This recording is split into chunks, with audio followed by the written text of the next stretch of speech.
Salut à tous ceux qui sont nouveaux, bienvenue. Et à tous ceux qui reviennent, content de vous revoir. Nous avons vu précédemment comment une communion fraternelle peut se rompre et quelles en sont les conséquences. Aujourd'hui, nous allons voir comment en période de turbulence, un lien personnel avec Dieu peut renforcer vos relations, amitiés ou partenariats. Alors, sans plus attendre, commençons.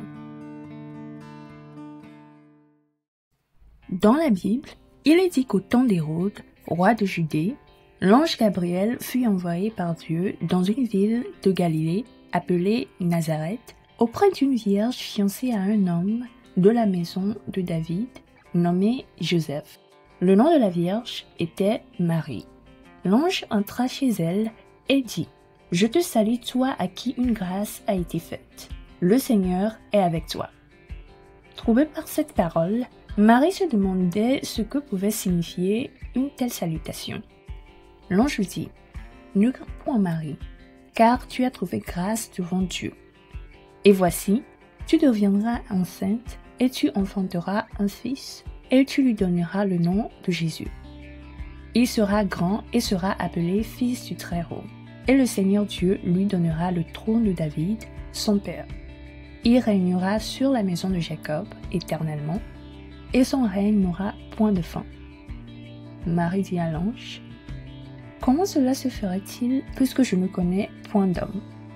L'ange lui répondit: « Le Saint-Esprit viendra sur toi, et la puissance du Très-Haut te couvrira de son ombre. Le Saint-Enfant qui naîtra de toi sera appelé Fils de Dieu. » Marie, en tant que bonne servante du Seigneur, accepta la parole divine. Le Saint-Esprit descendit sur elle et sa vie commença à changer. Avec le temps, certains de ces changements devinrent perceptibles aux yeux de Joseph, qui commença à s'inquiéter du fait que sa fiancée était enceinte. Maintenant, il faut savoir qu'à cette époque, une femme qui tombe enceinte, avant d'avoir aménagé avec son mari, était condamnée à être lapidée.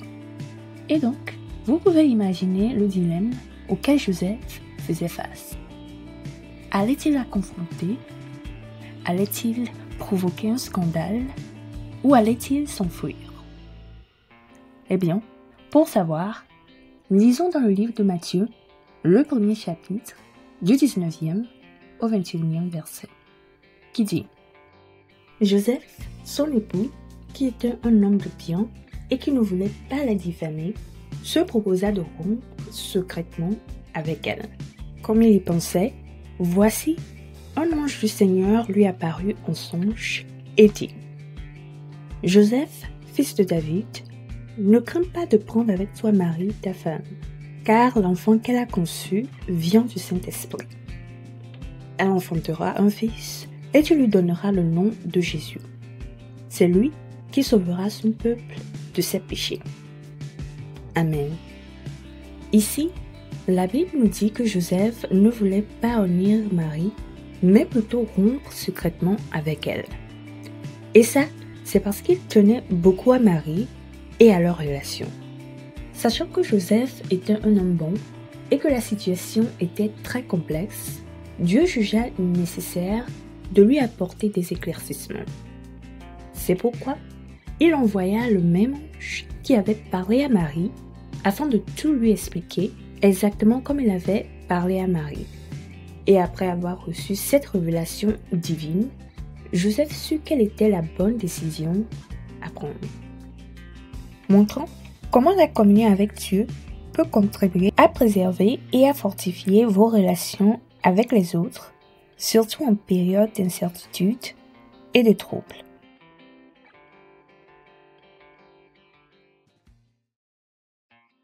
Bien-aimés en Christ, pour maintenir l'équilibre dans votre vie personnelle, sociale et professionnelle, vous devez entendre la voix de Dieu. Mais pour que ça soit le cas, vous devez être en communion avec lui. Cette communion vous permettra de bâtir votre vie sur le roc, afin que face aux épreuves, vous ne soyez pas ébranlés, mais que vous sachiez quoi faire.